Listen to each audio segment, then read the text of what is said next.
Muy bien, en esta clase vamos a estudiar un modelo que trata el problema de la convergencia con modelos acá, que como ya vimos anteriormente es una de las críticas que hacen desde la teoría neoclásica a los modelos de convergencia.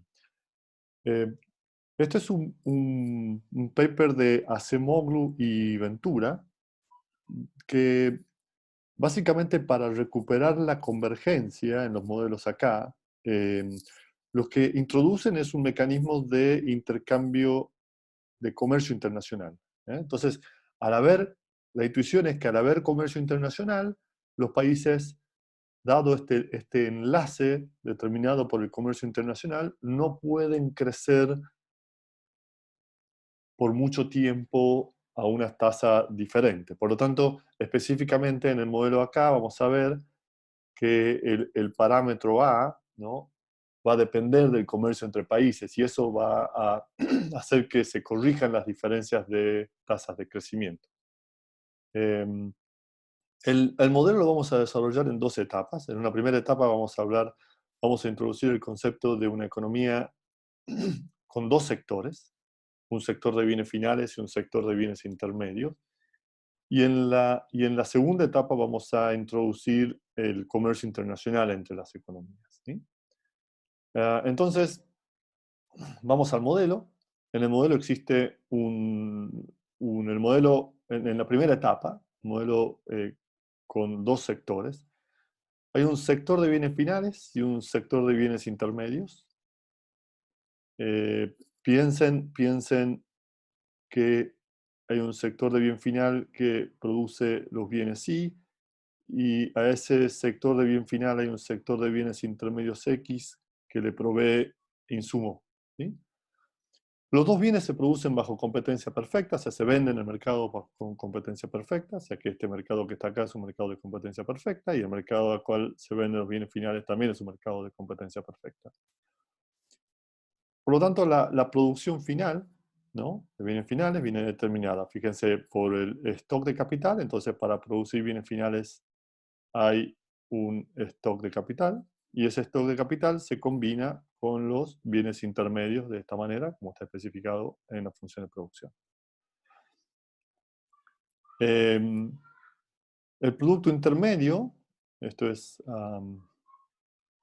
cómo se produce el bien intermedio. Noten que no tenemos trabajo, ¿no? O si quieren, se asume que el trabajo se mantiene constante. Dado que se mantiene constante, es razonable asumir que L es igual a 1. Y vamos a asumir que para producir una unidad de bien intermedio, lo que es necesario es una unidad de bien final. Entonces, los bienes finales se pueden destinar a diferentes cosas. Por ejemplo, puede ser consumo, pero también hay una parte de los bienes finales que necesitan o que se destinan a la producción de bienes intermedios. O sea, si uno pensara en la función de producción del sector de bien intermedio, uno diría que X es igual, o sea, la cantidad de X es igual a la cantidad de bienes Y, que le pongo acá un sub X para decir, es la cantidad de bienes Y que se destinan a la producción X. Se produce uno a uno, ¿sí? Entonces, dado que ahora tenemos dos mercados, necesitamos dos precios. Tenemos el precio de sub X y el precio sub Y, ¿no es cierto? Porque ahora tenemos dos mercados, por lo tanto hay que evaluar los dos precios. Y vamos a asumir que uno de estos dos, PI o PX, es el numerario. Recuerden, por la teoría de equilibrio general, uno de estos bienes puede ser el numerario y el otro se expresa en términos relativos. Entonces asumimos que el bien numerario es el bien final y por lo tanto el precio del bien final es igual a 1. Y entonces, dada la característica de la función de producción que asumimos en el sector de bienes intermedios, lo que vamos a tener es que el costo de producción de bien intermedio también va a ser 1, ¿no es cierto? O sea, el costo va a ser 1, que es igual al precio del bien final. ¿De acuerdo? Muy bien. Ah, entonces, ahora veamos qué ocurre con la producción del sector intermedio. Entonces, la producción del sector de bienes intermedios depende de la demanda del sector de bienes finales. Entonces, el sector de bienes intermedios va a producir lo que requiere el sector de bien final. ¿eh? Y entonces, para entender lo que requiere el sector de bien final, vamos a ver cuál es el problema que tienen los productores del sector de bien final y ellos van a intentar maximizar los beneficios. Entonces, volvemos a nuestro esquema. Este es el sector de bienes finales. Este es el sector de bienes intermedios. Entonces, el sector de bienes finales, este sector que está acá, intenta maximizar los beneficios. Y estos son los beneficios del sector de bien final, que es igual a asumimos que se vende todo lo que se produce, por lo tanto, estos son el equivalente de las ventas, ¿no es cierto? Recuerden que esto está multiplicado por P sub I, que es igual a 1, menos los costos. Y el único costo que tiene el sector de bien final es los insumos que compra. Y esto multiplicado por C, ¿no es cierto? Que es el costo. Pero como nosotros ya dijimos que los bienes intermedios se producen uno a uno, recuerden, con lo que se produce en el sector de bienes finales y por lo tanto, dado que este precio es igual a 1, eso quiere decir que el costo también va a ser igual a 1, por lo tanto esto es igual a 1. Entonces, nos queda que la función de beneficio del sector de bienes finales está determinada por esta ecuación que está aquí. ¿eh? Entonces, dicho esto, este es el problema del sector de bienes finales y entonces nos preguntamos cuánto es X, cuál es el X que genera el máximo beneficio. ¿Qué quiere decir esto? Que acá estamos estudiando qué significa X, va a ser la demanda de bienes intermedios que tiene el sector de bienes finales. Por lo tanto, esto va a determinar cuántos bienes finales, cuántos bienes intermedios se producen y al mismo tiempo cuántos bienes finales se van a producir. Entonces, ¿qué hace el productor de bienes intermedios? Resuelve este problema con sus condiciones de primer orden, CPO, a CPO. Y entonces, la condición de primer orden es la variación de X, ¿no? La derivada de X en relación a pi es igual a 0. La derivada de la función de beneficio en relación a la cantidad de bienes intermedios es igual a 0. Y bueno, si calculamos la derivada, que no lo hacemos, pero lo pueden hacer fácilmente, la derivada de la función de beneficio es todo esto que está acá, ¿no es cierto? Y entonces, si hacemos un poco de álgebra, nos queda entonces que la demanda, ¿no es cierto? La demanda de bienes intermedios está determinada por toda esta función. Es decir, noten, la demanda de bienes intermedios depende, naturalmente, dada la función de producción, de la cantidad de capital que tiene, el sector de bienes, el sector de bienes finales. Depende de la cantidad de capital y también del parámetro asociado a la elasticidad del sector de bienes intermedios y del sector de bienes intermedios y del capital. Entonces, nuevamente, esto es la demanda de bienes intermedios que hace el sector de bienes finales, que depende del capital que tiene. ¿De acuerdo? Muy bien. Entonces, ya tenemos la demanda del sector de bienes finales sobre el sector de bienes intermedios, por lo tanto sabemos cuántos bienes intermedios se producen. Y entonces ahora lo que podemos hacer es sustituimos la demanda de bienes intermedios en la función de producción, entonces sustituimos aquí,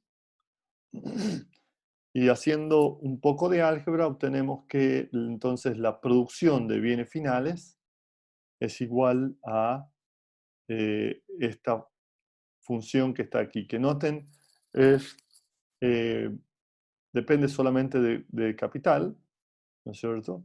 y de este grupo de parámetros que es constante.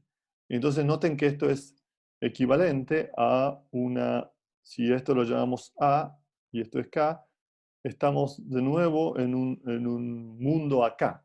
Entonces, eh, fíjense que como consecuencia de la existencia de este sector de bienes intermedios, la producción agregada, ¿no es cierto?, termina comportándose como una función del tipo acá. Por lo tanto, ya sabemos los resultados que esto tiende a generar, ¿no es cierto? Así, si vemos la tasa de acumulación de capital, ¿no es cierto? Recuerden que es igual a la inversión bruta menos la depreciación, y sustituimos eh, la función de producción que teníamos anteriormente, ¿eh? Sustituimos este i, lo que vamos a tener es que la tasa de crecimiento del capital, ¿no es cierto?, va a ser igual a S por A menos delta, donde A estaba definido en la diapositiva anterior, ¿no es cierto? Y entonces, básicamente aquí tenemos la tasa de crecimiento de esta economía de dos sectores. Em, Entonces, esta economía individual que tiene dos sectores se comporta como una economía acá que tiene la tasa de crecimiento. Recuerden que en este caso la tasa de crecimiento del capital va a ser igual a la tasa de crecimiento del consumo y va a ser igual a la tasa de crecimiento del producto agregado. ¿De acuerdo? Muy bien. Entonces ahora veamos cuál es el efecto de abrir la economía. ¿Eh? Y entonces, ahora vamos a suponer que para producir, ¿no es cierto?, no solo se necesita el bien intermedio local, ¿no? No solo se necesita el bien intermedio local, sino que eh, también se va a necesitar un bien intermedio internacional. Entonces, noten que la función de producción, ¿no?, ahora tiene el bien intermedio local o el bien intermedio doméstico y el bien intermedio internacional. Entonces ahora seguimos con una economía bisectorial de dos sectores, pero esta vez, recuerden que anteriormente la función de producción dependía del capital y del bien intermedio. Entonces lo que ahora hemos hecho es esencialmente decir que hay una parte de esto que proviene, la mitad proviene de la economía doméstica y la otra mitad proviene de la economía eh, extranjera. La F por foreign. ¿Sí? Am, los dos bienes intermedios son bienes comercializables, es decir, que se puede comercializar entre países, pero el capital no, el capital solamente es un bien doméstico. Entonces, veamos ahora cómo se determina con la misma lógica la producción de bienes finales. Entonces, ahora el productor de bienes finales tiene que elegir ya no solamente un solo bien intermedio, sino que tiene que elegir entre dos bienes intermedios. Tiene que elegir X y X, y el bien intermedio doméstico y el bien intermedio extranjero.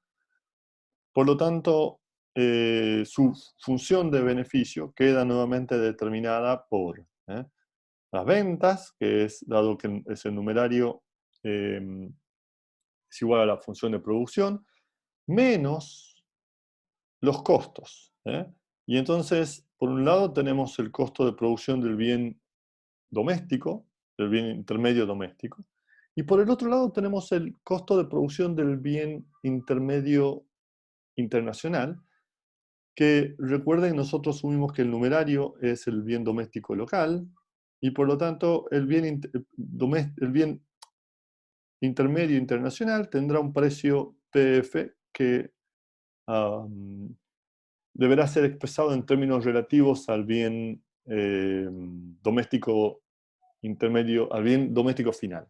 Entonces, ese PF lo expresamos de esta manera, y por lo tanto aquí queda la función de beneficio del productor de bienes finales.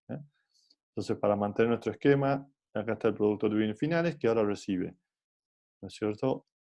X del bien intermedio nacional y también recibe el bien intermedio internacional. Y acá hay un precio que se llama SPF y acá el precio es igual a 1 dado la estructura de producción que asumimos, ¿no? Por lo tanto, ahora el productor productor de bienes finales debe decidir cuánto bien intermedio doméstico utilizar y cuánto bien internacional utilizar, cuánto bien intermedio internacional utilizar.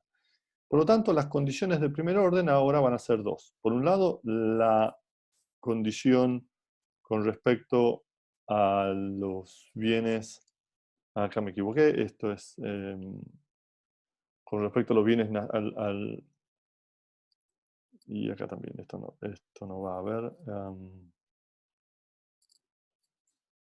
En realidad, esta sí. Ahí va.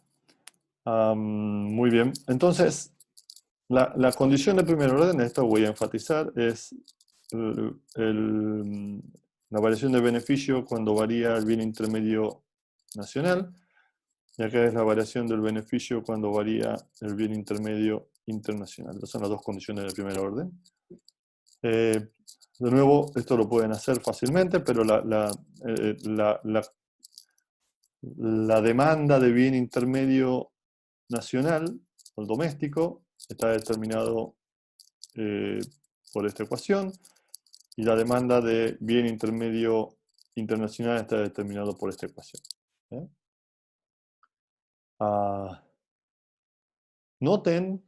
Noten que las dos ecuaciones se parecen bastante. De hecho, uno puede derivar de acá que X es, o sea, la demanda de bien doméstico nacional es igual a la demanda de bien doméstico internacional corregido por el precio. Y vamos a ver que esto que está acá no es otra cosa que una condición de la balanza comercial. O sea, esto no es otra cosa que pedir que la balanza comercial esté saldada, digamos. El saldo de balanza de pago sea neto, sea igual a cero. Pero lo vamos a ver un poquito más adelante.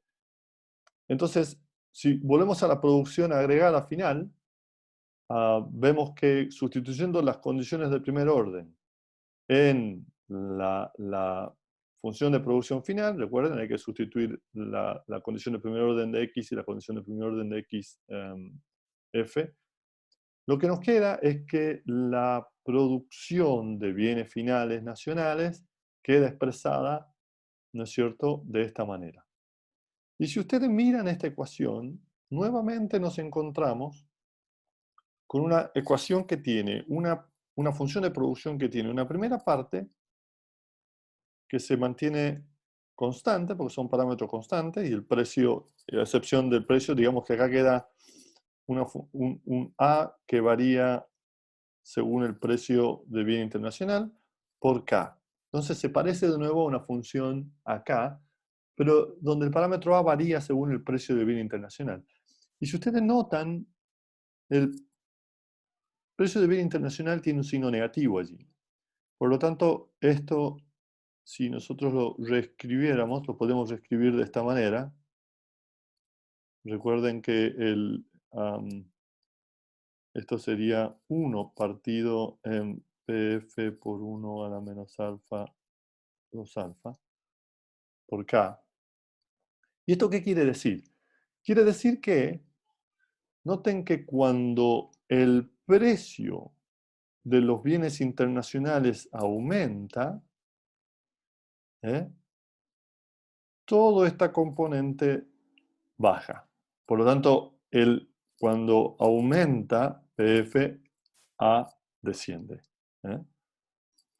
Entonces, cuando incrementa el precio, ¿no?, del bien internacional, el parámetro A de la función acá desciende. Entonces eso lo expresamos con esta tasa, con esta derivada negativa.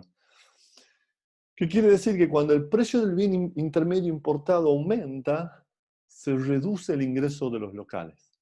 ¿Por qué? Porque tienen que gastar más en bienes intermedios para producir. Entonces esto va a ser la clave, ¿no?, para el mecanismo de convergencia. Entonces, por ejemplo, la tasa de crecimiento de una economía abierta va a ser, sustituyendo de nuevo en la ecuación que captura la dinámica del capital, sustituimos ahora la función de producción doméstica de una economía abierta. Lo que tenemos es, recuerden, es S por esto que denotamos A por K menos delta K. Y entonces, si dividimos a todo en K para calcular la tasa de crecimiento del capital, lo vamos a tener de nuevo es S por A. Sustituyendo A tenemos esta expresión que está acá. Y entonces, lo que vemos acá de nuevo con claridad es que cuando aumenta el precio del bien doméstico intermedio, no, perdón, el precio del bien internacional intermedio, lo que va a ocurrir es que la tasa de crecimiento del país local decrece. Entonces, gráficamente, ¿no? Recuerden que en esta economía no tenemos dinero, no hay dinero, por lo tanto, em, la economía doméstica, la economía local, para recibir XF, ¿no es cierto?, tiene que exportar X. Entonces, de alguna manera, dado que la economía local paga PF por los bienes locales, por los bienes intermedios, fíjense que para que la economía doméstica esté saldada, de alguna manera tiene que ser que PF por X de bienes intermedios internacionales tiene que ser igual a lo que exporta. Entonces lo que importa tiene que ser igual a lo que exporta, de manera que las economías estén saldadas, ¿no es cierto? Entonces, dicho esto, veamos cuál es la intuición que subyace al mecanismo de convergencia. Entonces, supongamos que la economía local, por algún motivo, por ejemplo, podría ser porque ahorra más, pero por algún motivo, supongamos que la economía local crece mucho. Entonces, está creciendo más que la economía extranjera. O sea, tiene una tasa de crecimiento mayor. Lo que eso va a ocurrir, lo que va a generar, como dice aquí, ¿eh?, es que la demanda internacional por bienes intermedios va a crecer más rápido que la demanda por bienes X. Dado que la economía doméstica crece mucho, la demanda eh, por bienes intermedios internacionales va a crecer más rápido que la demanda por los bienes X, porque la economía internacional crece menos.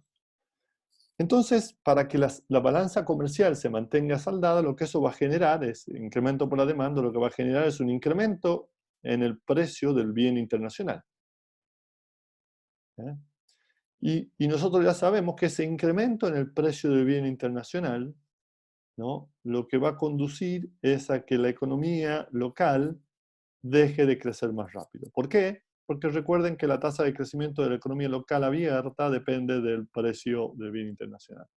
Y entonces, al aumentar mucho, va a hacer que el impulso inicial de crecer más rápido de la economía local se atenúe, ¿no?, se controle hasta que vuelva a tener un comportamiento como la economía extranjera. Entonces, noten que acabamos de mostrar intuitivamente cuál es el nexo y cómo es que este mecanismo de apertura comercial hace que las economías no puedan tener tasas de crecimiento diferentes, por lo tanto, eventualmente crezcan a la misma tasa, y vamos a ver que no solamente crezcan a la misma tasa, sino que además que su estructura de capital tienda también a converger. Muy bien, esta es la intuición. Entonces, lo que vamos a hacer ahora es formalizar un poco esta intuición. Es importante que hasta acá estemos todos, comprendamos la intuición. Porque ahora lo que vamos a hacer es formalizar esa intuición. Eh, entonces, en principio, supongamos que el resto del mundo está representado por un solo país. Entonces, de nuevo tenemos economía doméstica y el resto del mundo. y que el resto del mundo tiene una tasa de ahorro que es diferente, ¿no? SF. Esa es la tasa de ahorro que hay en el resto del mundo. Recuerden que la tasa de ahorro doméstica es S. ¿Eh? Y ahora, la función de producción de la economía extranjera, ¿no? Va a ser esta que está acá, donde la diferencia es que el capital ahora es, recuerden que el capital no es comercializable, entonces es el stock de capital exterior por ahora, en este caso, X para esta economía es la importación y estos son los bienes domésticos, sus bienes domésticos, ¿de acuerdo? Entonces es importante que la anotación no nos confundamos. Acá cuando hablamos de la economía internacional, de la economía extranjera, X en este caso es lo que la economía importa, ¿no es cierto? Y XF va a ser sus bienes domésticos, ¿de acuerdo? Entonces ahora vamos a analizar un poco lo que pasa con la economía extranjera. ¿Eh? Entonces, pensemos el problema que tienen los productores de bienes finales en el extranjero. Entonces ellos también tienen una función de beneficio, ¿no? Y esta vez, para ellos, recuerden que anteriormente PF era el precio de las economías, el cual pagaban las economías que nosotros analizamos como si fueran domésticas por cada bien importado. Entonces, ahora visto desde el punto de vista de la economía extranjera, eso quiere decir que cada bien que importa la economía extranjera, el precio va a ser el inverso. Porque recuerden que en realidad cuando nosotros decimos, dado que el numerario es el precio de la economía local, el precio relativo será PF partido en 1. Y entonces el precio que paga la otra economía será la inversa, ¿no es cierto? 1 partido en PF. Por lo tanto, la función de beneficio ahora queda expresada de esta manera que está acá, ¿no? Dicho esto, las condiciones de primer orden, eh, aquí nuevamente me confundí, esto es con respecto a X.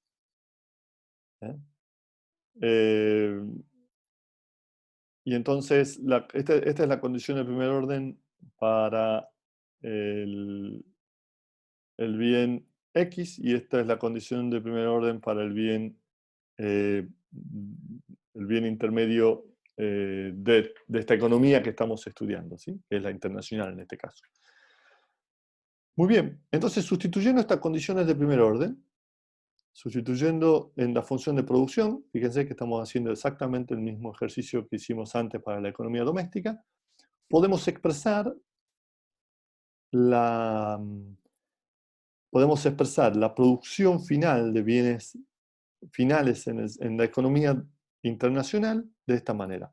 Noten que la diferencia es que ahora que el precio del bien internacional ya no le afecta negativamente, y esto está bien porque ese es el, el precio al cual recibe la economía que estamos analizando. Por lo tanto, a la economía internacional, cuando suben los precios de comercio exterior, a ellos la benefician, ¿no es cierto? Entonces, y aquí está, y esto, fíjense que si nosotros tomáramos esto como el A de la economía internacional, este A de la economía internacional depende también de los precios internacionales, pero esta vez la derivada con respecto a lo es mayor que cero, ¿de acuerdo? ¿Eh? Muy bien, entonces, eh, por lo tanto, ¿no? La demanda por X, que va a ser la economía internacional, la podemos obtener fácilmente sustituyendo. Eh, el consumo, la producción de bienes finales la sustituimos en la condición de primer orden, ¿eh? Esto que está dicho acá, y hacemos un poco de álgebra y nos queda expresado de esta manera. Y noten qué es esto, digamos. ¿Qué es esto? Esto es la demanda, aquí está expresado, es la demanda de bienes intermedios X que hace la economía extranjera. ¿Eh? Esto es lo que está demandando. Entonces, ¿cuánto demanda de bienes intermedios X la economía extranjera? Bueno, depende de su estructura de capital y del precio al cual le vende a la economía doméstica, ¿no es cierto? Depende del precio este que está vendiendo por acá.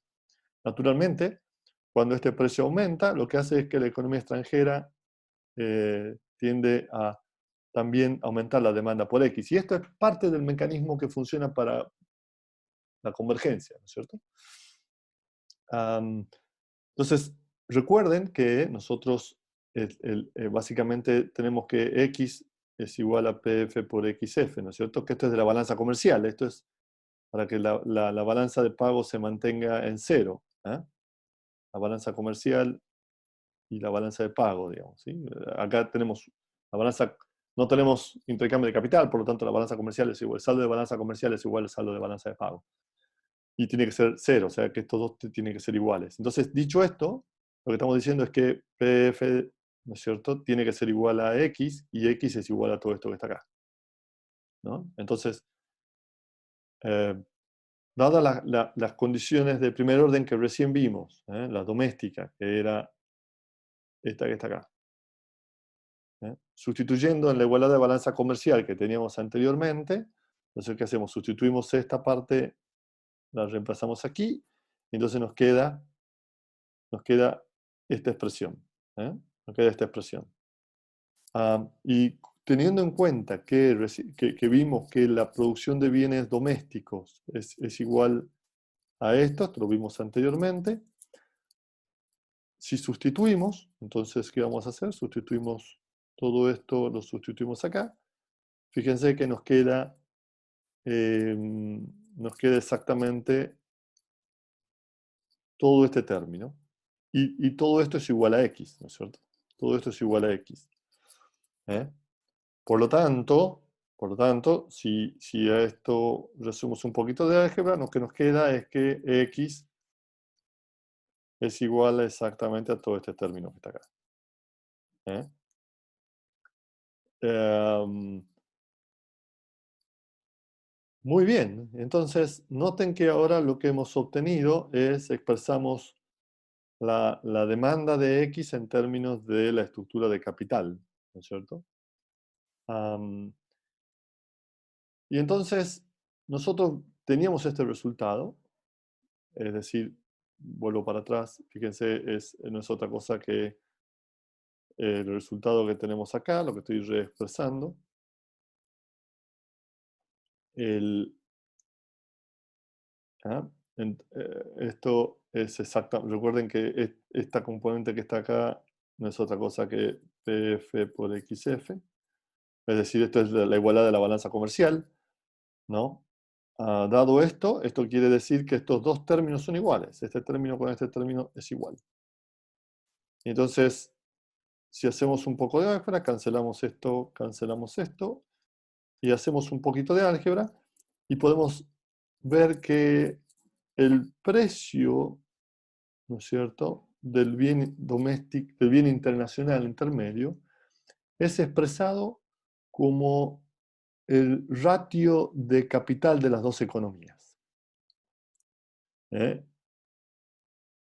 Cuando el capital de la economía doméstica aumenta, el precio va a aumentar. ¿Por qué? Porque básicamente lo que está capturando es esta idea de que cuando una economía está aumentando, el precio de la demanda de bienes internacionales aumentará y esto va a hacer que ese precio aumente. Entonces esto está capturando la intuición que habíamos ya dicho anteriormente.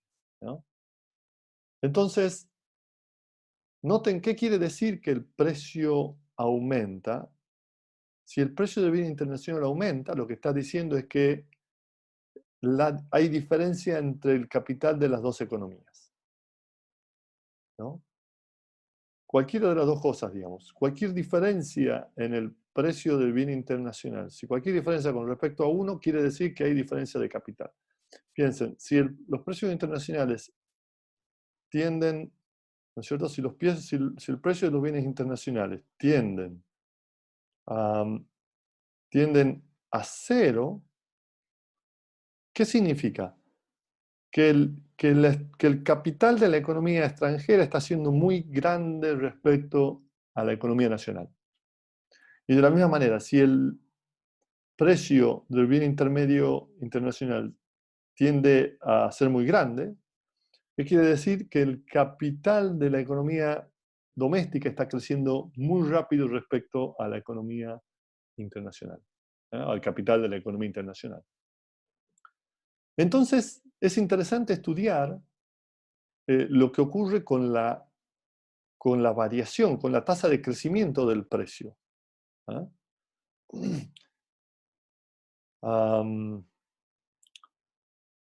Entonces, previo a estudiar la tasa de crecimiento del precio, vamos a ver la tasa de crecimiento de capital para cada una de las economías.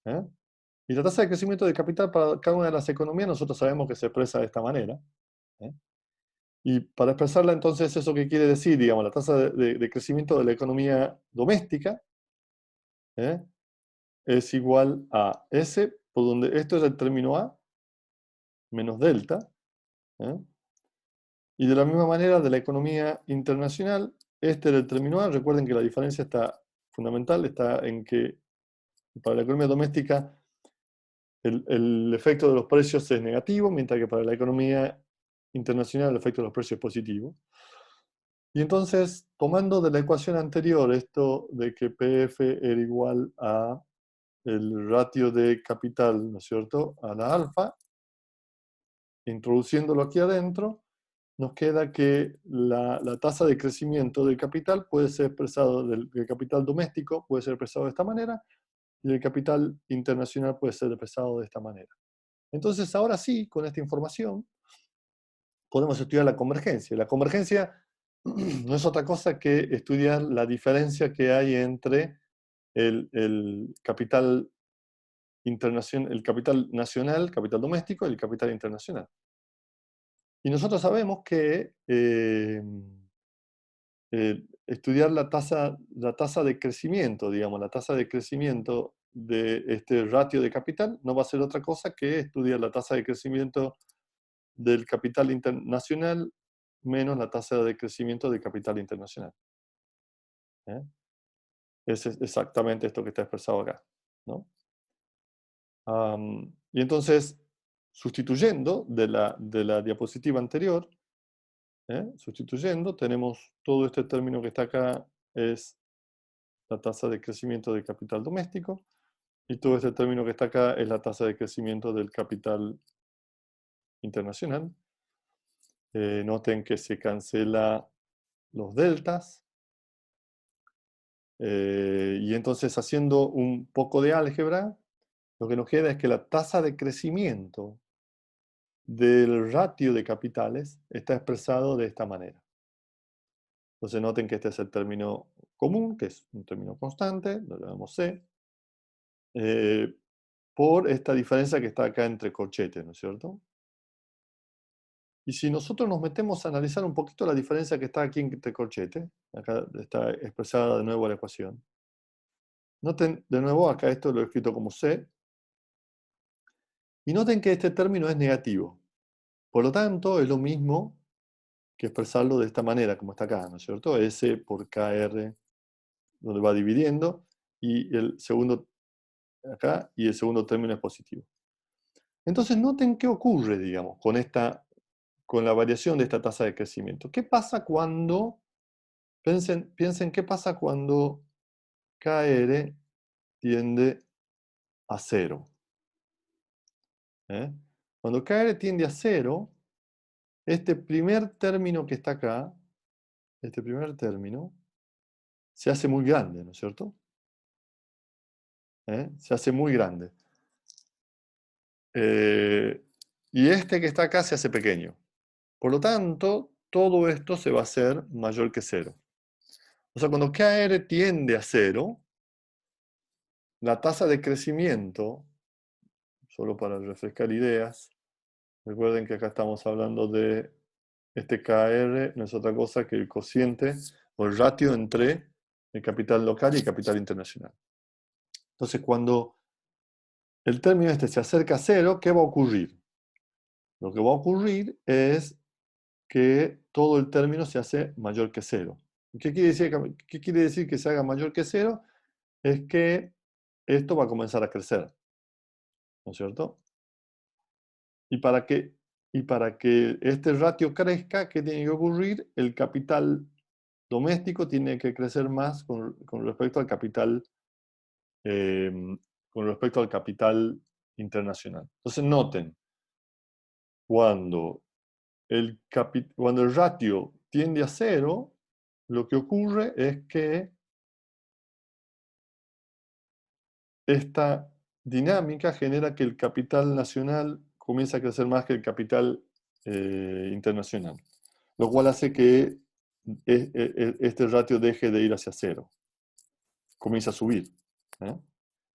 Y viceversa, si KR se hiciera muy grande, lo que va a ocurrir, recuerden que para que este término sea muy grande, lo que tiene que ocurrir es que el capital doméstico tiene que ser muy grande con respecto al capital internacional. Entonces, si el ratio se va hacia infinito, lo que va a pasar es que el primer término se hace cercano a cero y este término se hace muy grande, por lo tanto ahora en realidad se va a hacer menor que cero.